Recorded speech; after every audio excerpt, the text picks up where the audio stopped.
reverence used to gather regularly as I was growing up. Plans changed for the archaeological tour. It would end several days early. From Rome, I telegrammed, back then before emails, my mother in Milwaukee and said, "Now I can make it to the reunion. Could you pick me up at O'Hare in Chicago next Saturday?" I got a one-word telegram back: "Come." Welcome. You have come well to this series. For whom might this series of conferences be an especially enjoyable invitation? Anyone, I would say, who has experienced or wants to experience the spiritual exercises of St. Ignatius. Let me mention several particular groups within that number of people.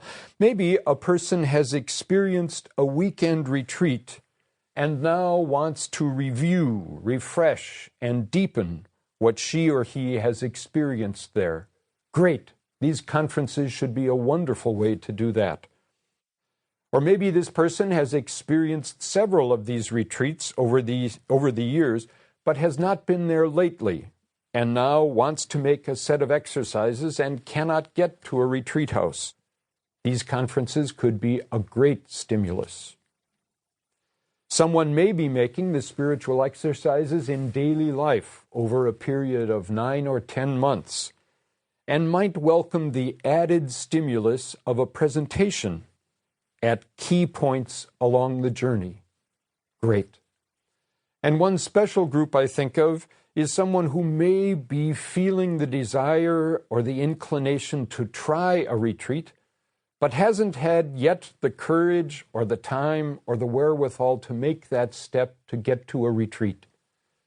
This might be a great first taste of what the spiritual exercises of Ignatius might be like for that person.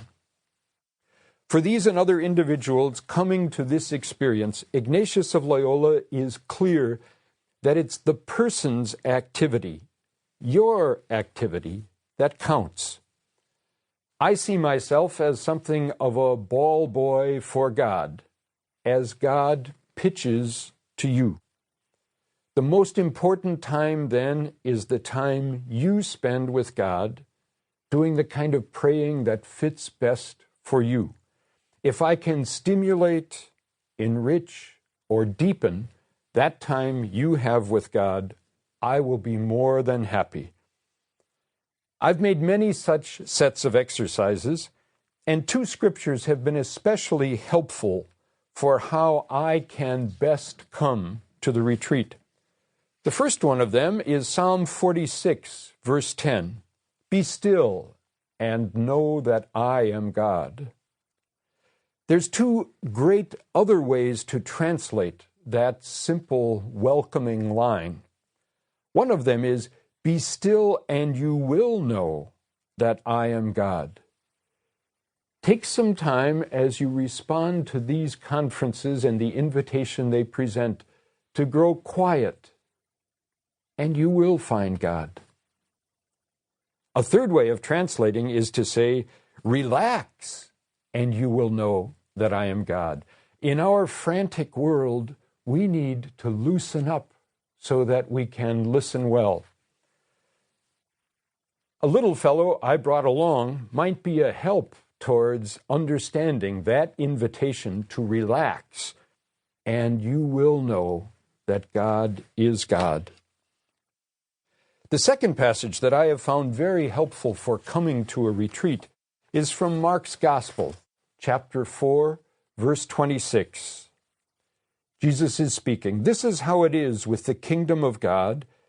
It is as if a man were to scatter seed on the land, and would sleep and rise night and day, and the seed would sprout and grow, he knows not how. Of its own accord, the land yields fruit, first the blade, then the ear, then the full grain in the ear. When the grain is ripe, he wields the sickle at once, for the harvest has come." God is the patient farmer at work growing.